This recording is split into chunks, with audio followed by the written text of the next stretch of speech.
Hi welcome back to our channel. అందరూ ఎలా ఉన్నారు? అందరూ బాగున్నారా? ఓకే, ఈ రోజు అయితే మన ఛానల్లో దోసకాయ టమాటా కర్రీ అయితే వండుకుందామండి. ఓకేనా? అయితే స్టవ్ వెలిగించుకొని బాండి పెట్టుకొని 3 స్పూన్స్ ఆయిల్ వేసుకొని ఆయిల్ కాగినాక ఆనియన్స్ వేసుకొని బాగా ఫ్రై చేసుకుందాం. ఓకేనా? ఇప్పుడైతే కరివేపాకు పచ్చిమిరపకాయలు వేసుకొని బాగా ఫ్రై చేసుకుందాం. బ్రౌన్ కలర్ వచ్చింది కదా, లైట్ బ్రౌన్ కలరు. ఇప్పుడైతే టమాటాలు కోసి వేసుకుందాం.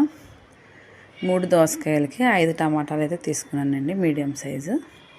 చిన్న ముక్కలుగా కోసుకొని వేసుకొని అది కూడా ఫ్రై చేసుకుందాం. మగ్గిన తర్వాత దోసకాయ ముక్కలు చిన్న ముక్కలుగా కోసుకొని క్లీన్ చేసుకొని పెట్టుకున్నాం కదా, అది వేసుకుందాం.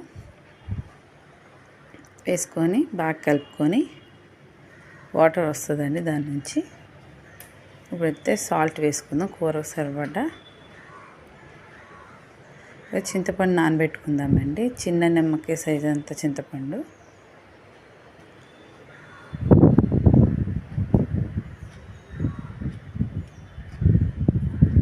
నానబెట్టుకొని ఇప్పుడైతే మూత తీద్దాం. చూసారా, వాటర్ అయితే వచ్చింది.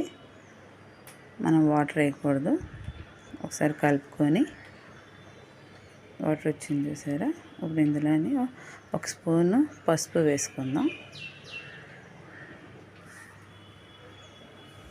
కారం 2 స్పూన్స్ వేసుకుందాం.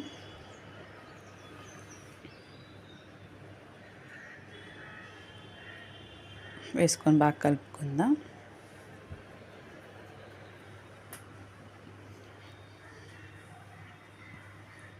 కలుపుకున్న తర్వాత కలర్ఫుల్గా ఉంది కదండి. ఇప్పుడైతే వాటర్ వేసుకుందాం. 1 గ్లాస్ వాటర్ అయితే వేసేసుకుందాం. వేసుకొని కలుపుకొని మూత పెట్టుకుందామండి.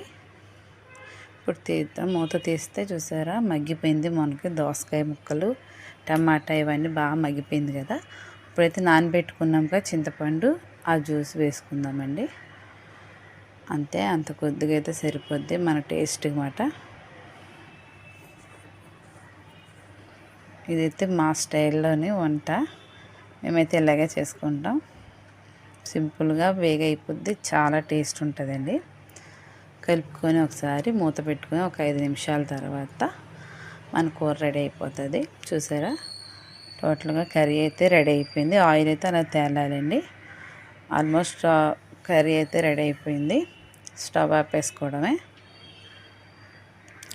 స్టవ్ ఆపేసుకొని రైస్లో వడ్డించేసుకుందామండి. ఇప్పుడు నేనే కదా తిని టేస్ట్ అయితే చెప్తాను. ఈసారి అయితే మా అమ్మాయి చెప్తుంది. ఓకేనా?